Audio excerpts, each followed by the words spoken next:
Bom, pessoal, vamos então agora retomar.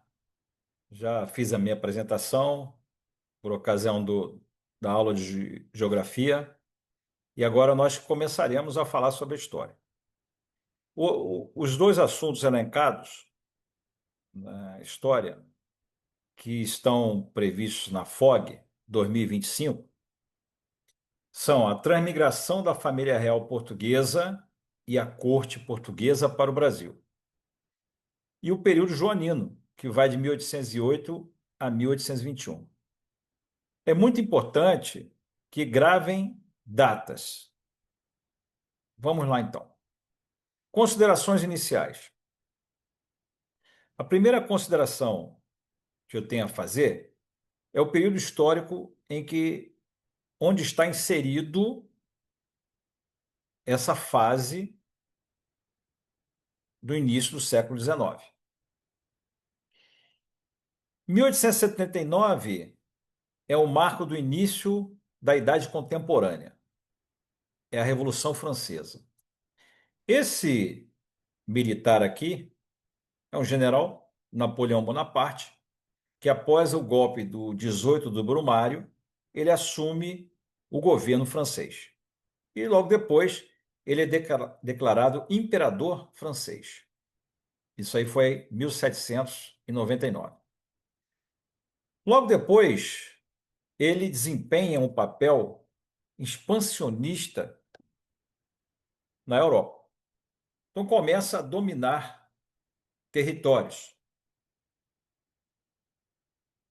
Ele tinha por objetivo ser uma potência na Europa.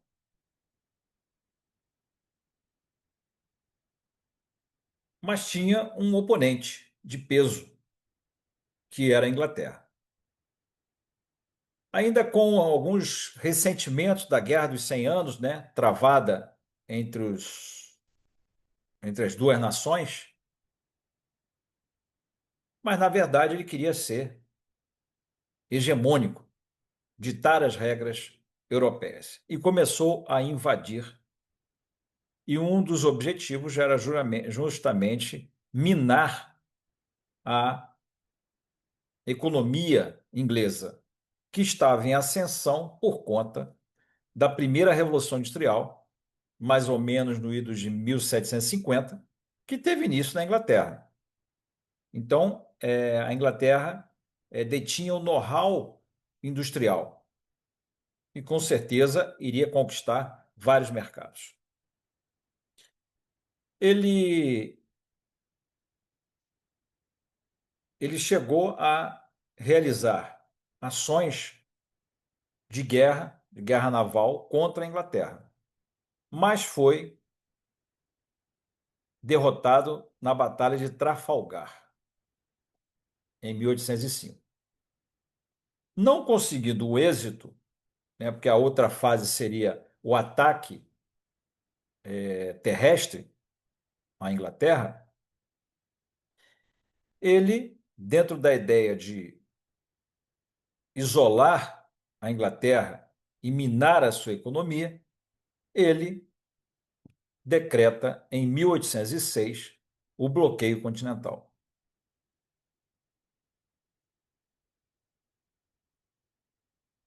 E aí a Europa não poderia comercializar com a Inglaterra por conta deste bloqueio continental imposto por Napoleão Bonaparte. Portugal não cumpriu isso. Não cumpriu. Havia um posicionamento português de comércio desde 1703, com o Tratado de Methuen, em que foi também chamado, né, de Tratado de Panos e Vinhos, e a Inglaterra e Portugal tinham essa liberdade comercial para fazer essa troca, altamente deficitária para Portugal, né? E muito vantajosa para a Inglaterra. Tanto que muito ouro do Brasil foi para a Inglaterra. Eu mencionei aqui também os futuros acordos, uma vez que houve uma um acordo secreto, uma reunião secreta entre Dom João, que era o príncipe regente, e o monarca inglês, em que ficou decidido que haveria a transmigração da família real portuguesa e caberia à Inglaterra fazer essa segurança de toda a corte e a família real para o Brasil, além de outros tratados que seriam firmados entre Portugal e Inglaterra. Era uma das exigências dessa transmigração.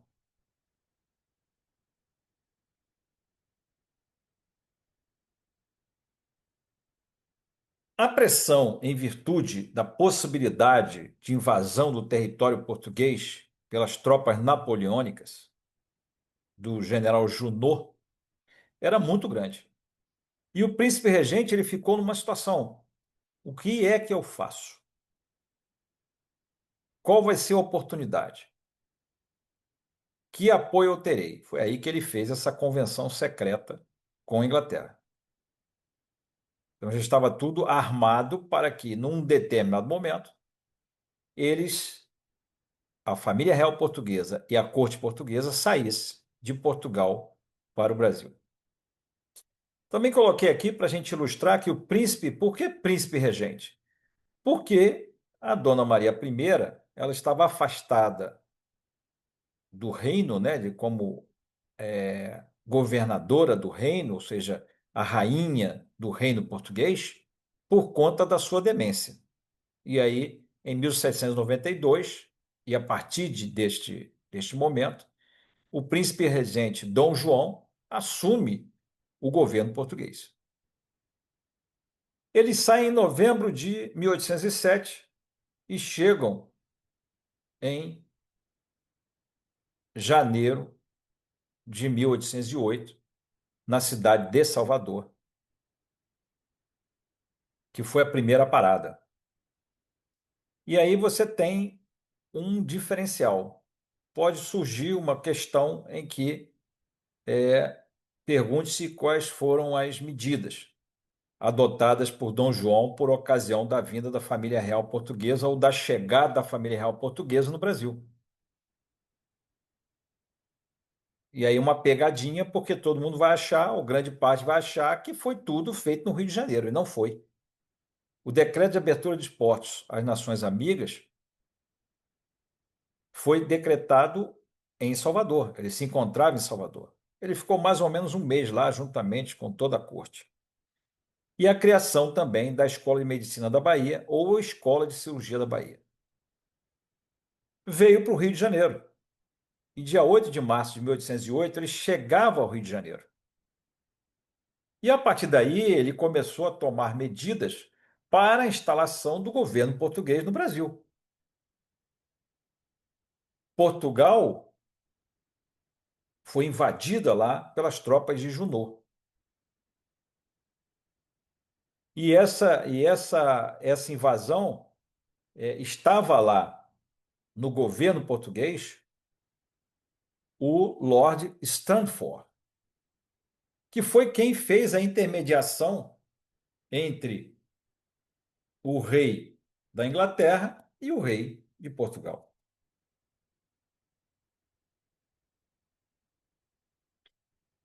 Essas medidas de instalação ou para instalação da corte portuguesa, elas foram fundamentais para que os órgãos que lá em Portugal existiam fossem também instalados agora no Brasil. Mais à frente nós vamos ver essas medidas. Então, ministérios foram instalados, órgãos, e assim vai. Bom, na convenção secreta, vocês estão bem lembrados que eu falei sobre a, a questão do acordo, né?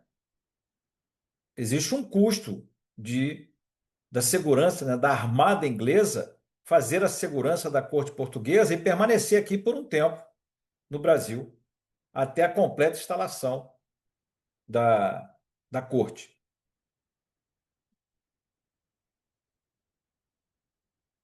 que foi a celebração de tratados que eram vantajosos para a Inglaterra. Tinha uma vantagem para o Brasil? Tinha uma vantagem.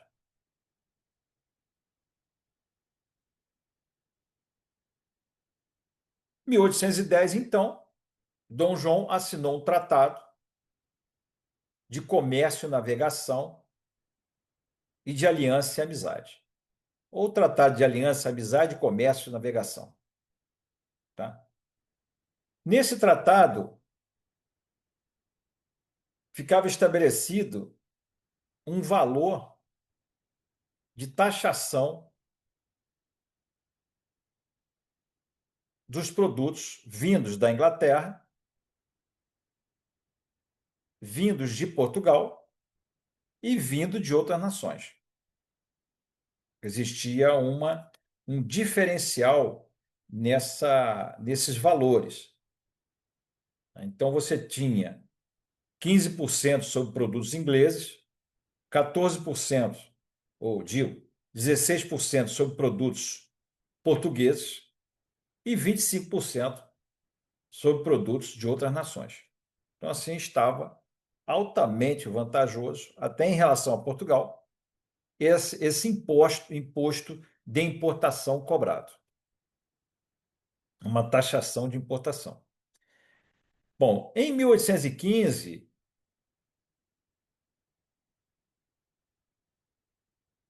o Napoleão perdeu a guerra, né?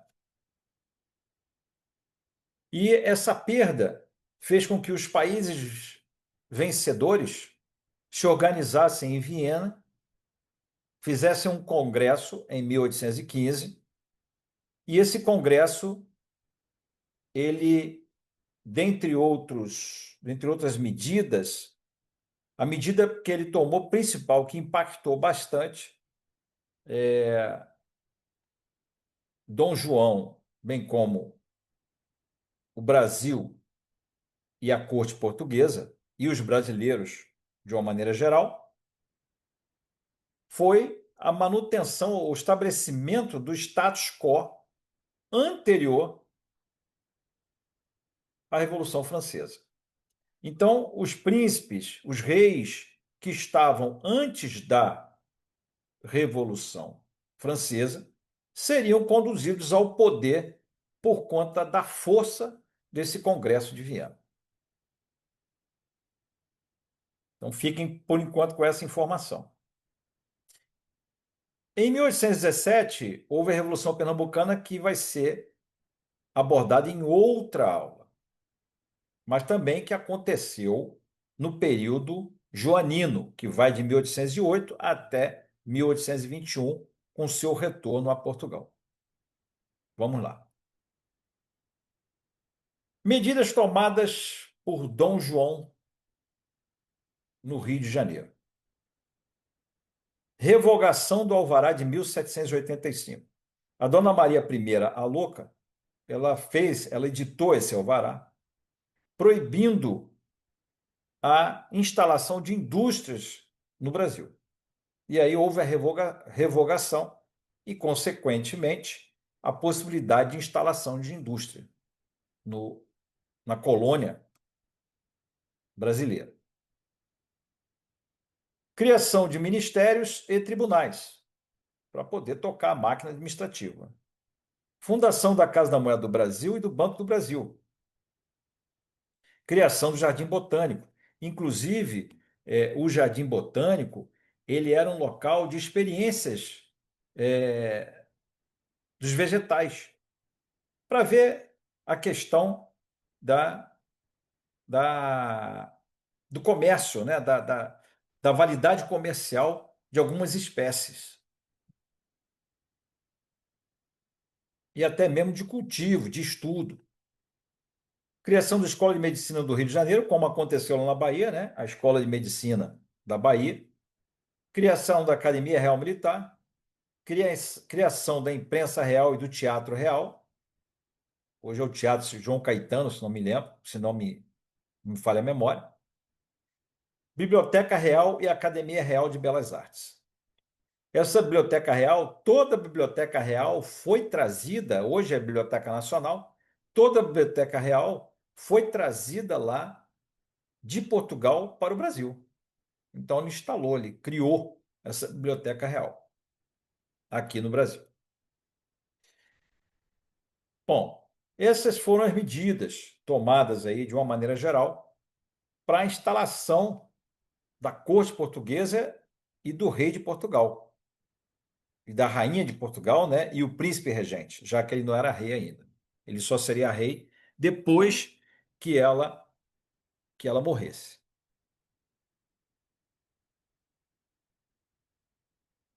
Bom, mudança de rumos. Esse slide aqui faz com que a gente tenha uma ideia de como foi esse processo de independência do Brasil que começou logo depois da chegada da família real portuguesa no Brasil.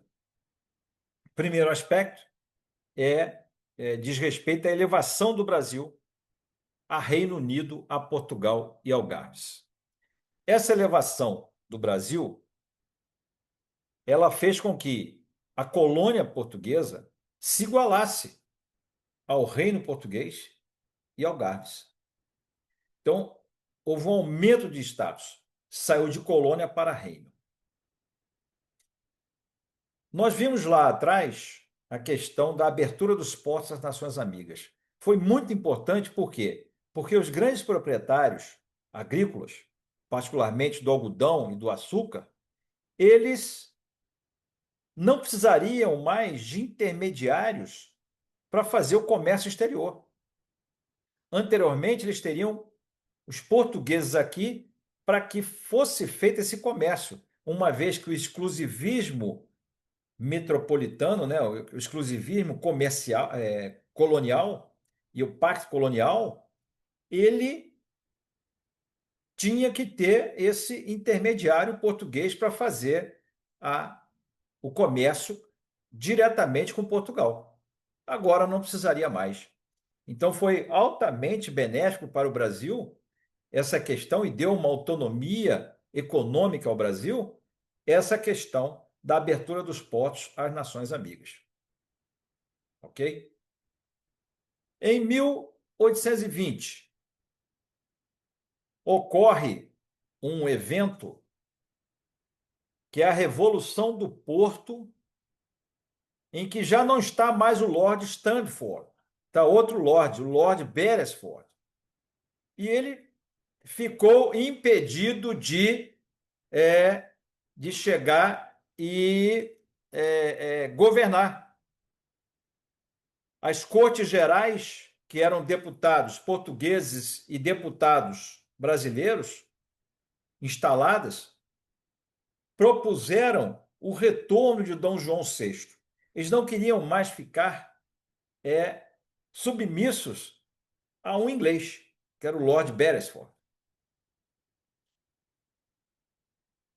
Então, exigiram o retorno dele a Portugal. E foi o que aconteceu em 1821. Ele retorna para Portugal, já como Dom João VI, né, uma vez que em 1816 a Dona Maria I faleceu, né?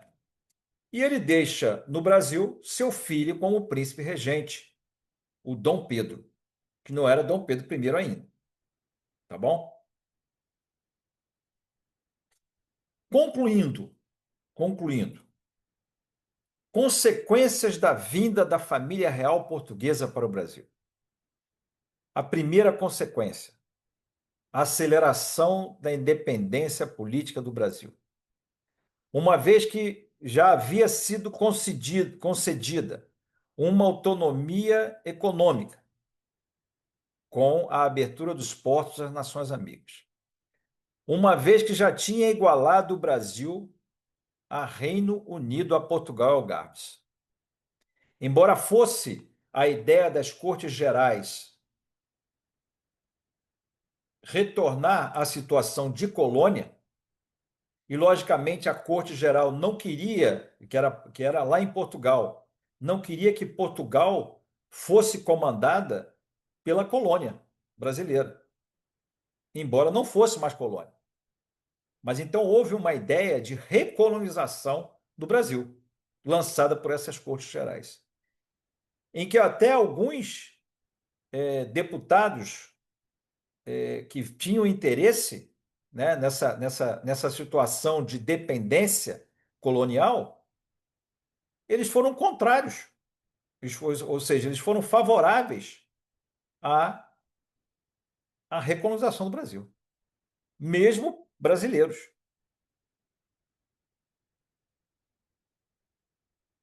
Botei aqui fim do Pacto Colonial. Duas datas principais. A primeira data principal foi a abertura dos portos às Nações Amigas. E a segunda data principal foi a independência do Brasil. A partir daquele momento, acabou. A esperança de recolonização estava morta. Manutenção da unidade do Brasil. Logicamente, a vinda de Dom João para cá, um rei, né, ou um príncipe regente, que depois se tornaria rei, e a própria manutenção de Dom Pedro aqui foi fundamental para a unidade nacional. As estruturas públicas instaladas para servir a corte portuguesa serviriam, então, à futura corte brasileira.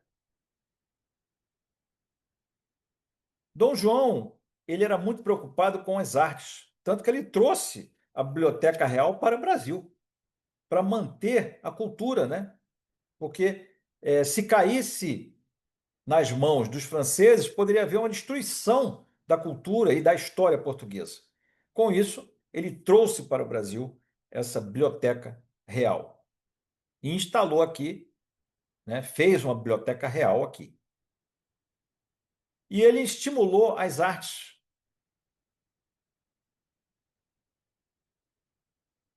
estabelecendo uma missão artística francesa em 1816.